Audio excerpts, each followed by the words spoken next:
पिछले वीडियो में हमने प्रिज्म द्वारा प्रकाश का अपवर्तन पढ़ा था और आज उससे आगे प्रकाश का प्रकीर्णन। हमारा जो वायुमंडल है, इस वायुमंडल में धूल, धुआं, जलवाष्प आदि की अशुद्धियां मिली हुई हैं। जब सूर्य का प्रकाश इन अशुद्धियों से गुजरता है तो ये अशुद्धियां सूर्य के प्रकाश को अवशोषित कर लेती है और उस प्रकाश को दूसरी दिशाओं में विकृत कर देती है। इस घटना को प्रकाश का हम प्रकीर्णन कहते हैं। होता क्या है कि सूर्य से आने वाला प्रकाश है तो आने वाले प्रकाश की ऊर्जा अधिक होती है। जब वो अवशोषित हो जाता है तो उसकी ऊर्जा कुछ नष्ट हो जाती है, जिससे कम ऊर्जा ले जाती है और उस दिशा में ना जाकर के दूसरी दिशाओं में विकृत होने लगता है। तो इस घटना को प्रकाश का प्रकीर्णन कहते हैं। अब इसी बात को परिभाषा को लिखेंगे, प्रकाश का प्रकीर्णन।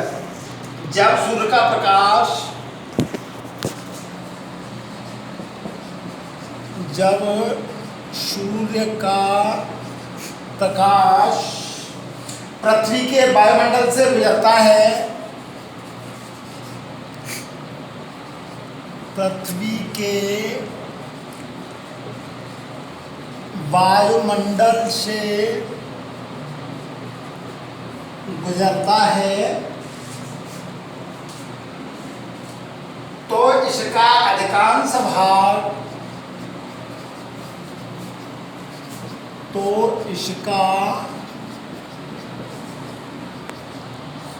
अधिकांश भाग वायुमंडल में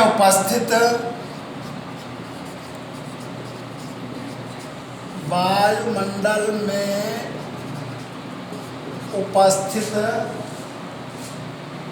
अशुद्धि कणों द्वारा अवशोषित कर लिया जाता है। उपस्थित अशुद्धि कणों द्वारा अवशोषित कर लिया जाता है। ये अशुद्धि कण इस प्रकाश को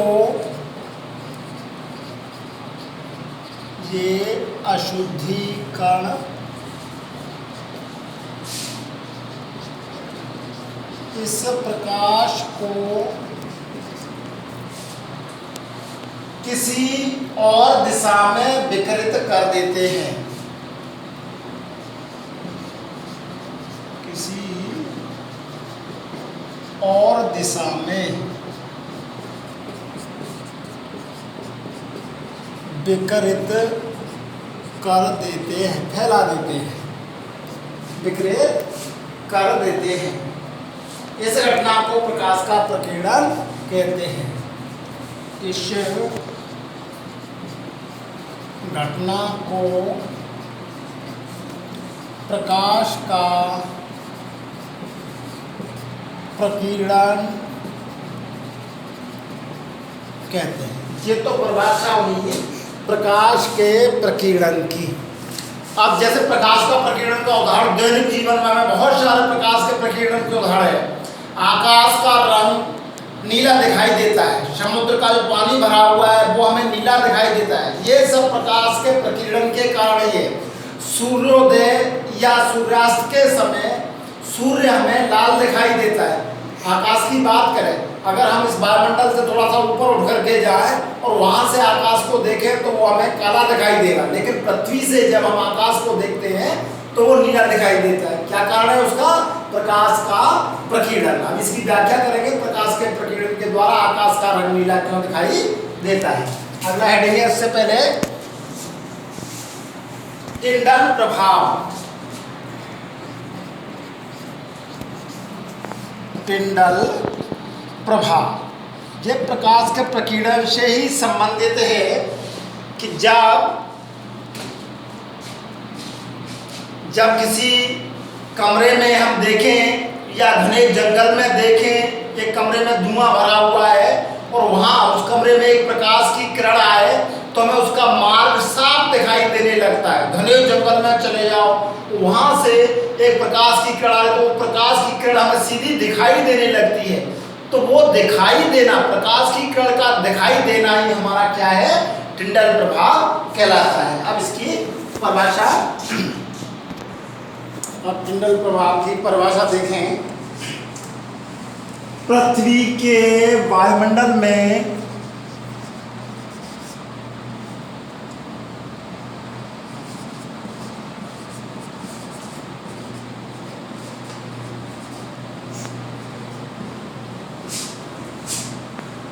धूल, धुआं, जलवाष्प,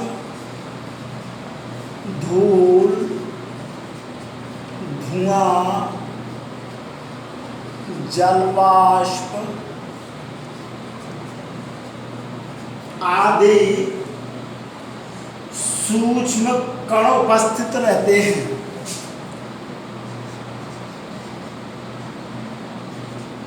सूक्ष्म कण उपस्थित रहते हैं।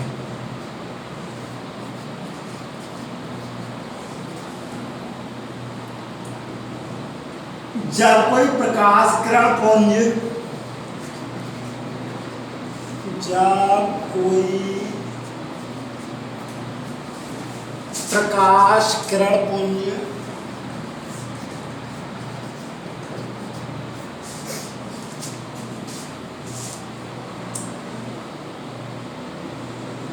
ऐसे महीन कणों से टकराता है,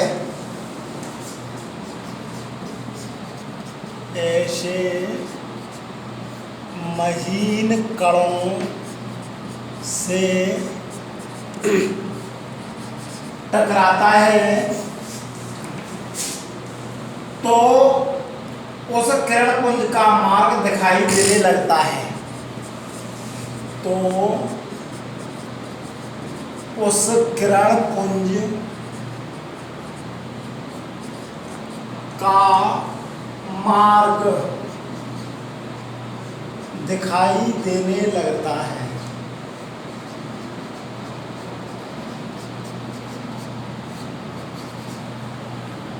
इस घटना को टिंडल प्रभाव कहते हैं।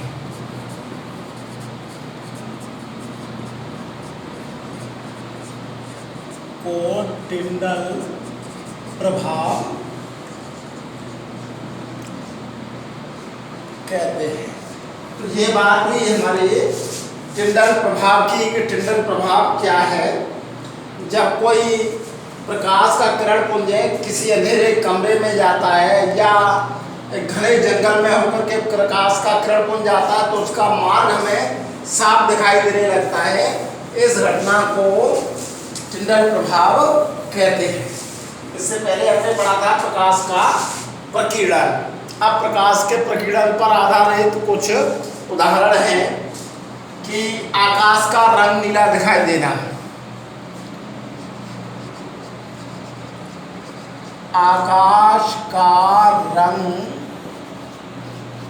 नीला दिखाई क्यों देता है? समुद्र का जल नीला क्यों दिखाई देता है? तो इसकी व्याख्या हम करते हैं कि आकाश का रंग नीला दिखाई क्यों देता है।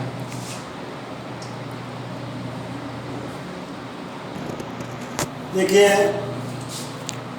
आकाश का रंग नीला दिखाई देना, आकाश का रंग प्रकाश के प्रकीर्णन के कारण, आकाश का नीला रंग प्रकाश के प्रकीर्णन के कारण दिखाई देता है। क्यों दिखाई देता है?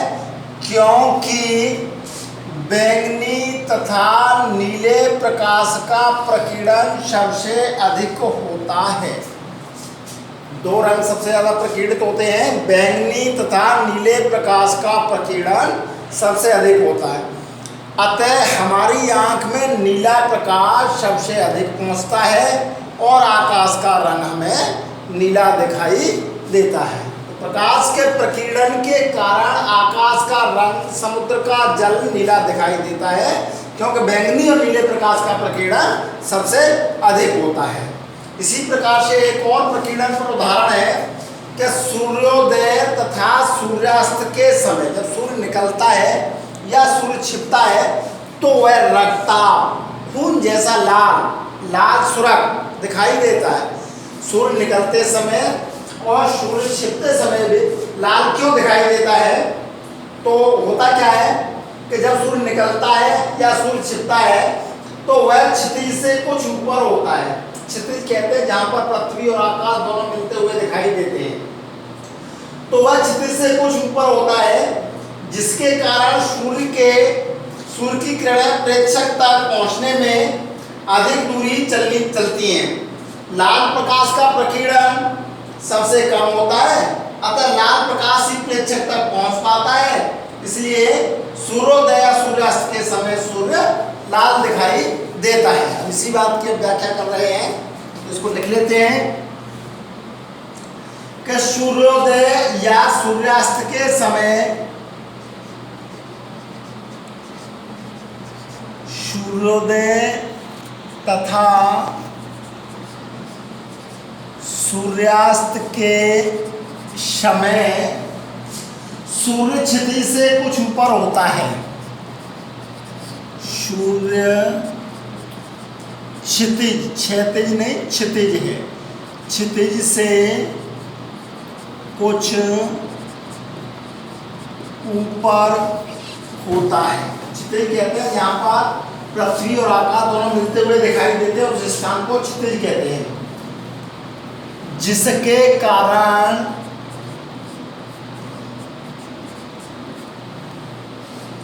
सूर्य की किरणों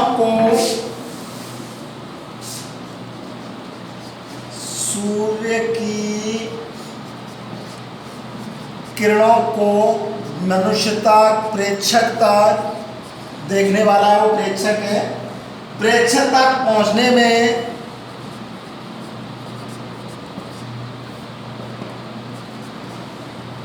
अधिक दूरी चलनी पड़ती है।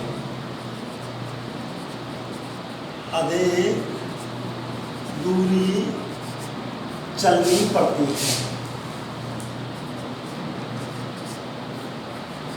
होता क्या, दोपहर के समय सूर्य पृथ्वी के थोड़ा सा नजदीक आ जाता है, सुबह और शाम दूरी पर होता है, और दोपहर के समय पृथ्वी के पास आ जाता है, जो पृथ्वी थोड़ी सी अंडाकार है, जिसके कारण सुबह शाम की जो दूरी चलता है प्रकाश, वो अधिक दूरी चलनी पड़ती है। अब क्या हुआ इसके बाद कि लाल प्रकाश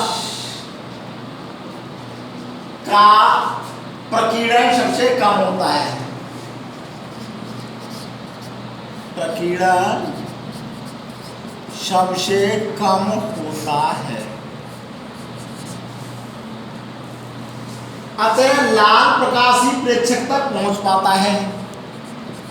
अतः लाल प्रकाश ही प्रेक्षक, जो देखने वाला है उसे प्रेक्षक कहते हैं, प्रेक्षक तक पहुंच पाता है।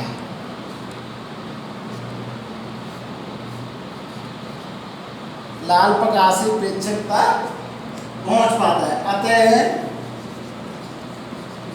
सूर्योदय या सूर्यास्त के समय सूर्य लाल दिखाई देता है। ये हो गया सूर्योदय और सूर्यास्त के समय सूर्य लाल क्यों दिखाई देता है। इसी प्रकार से एक और कारण है, प्रकाश के प्रकीर्णन का एक और उदाहरण है कि खतरे के निशान लाल रंग के बनाए जाते हैं। क्यों? उसका भी यही कारण है कि लाल प्रकाश का प्रकीर्णन सबसे कम होता है। लाल प्रकाश फैलता कम है, बल्कि अधिक दूरी तक जा सकता है, उसकी तरंगदैर्घ्य अधिक होने के कारण वो अधिक दूरी तक जा सकता है। अतः खतरा जो होगा तो अधिक दूर से ही हमें दिखाई दे जाएगा, इसलिए खतरे के निशान लाल रंग के बनाए जाते हैं। इस प्रकार से आज ये अध्याय पूरा फिनिश हो जाता है और शेष बात जो है अगले वीडियो में करेंगे।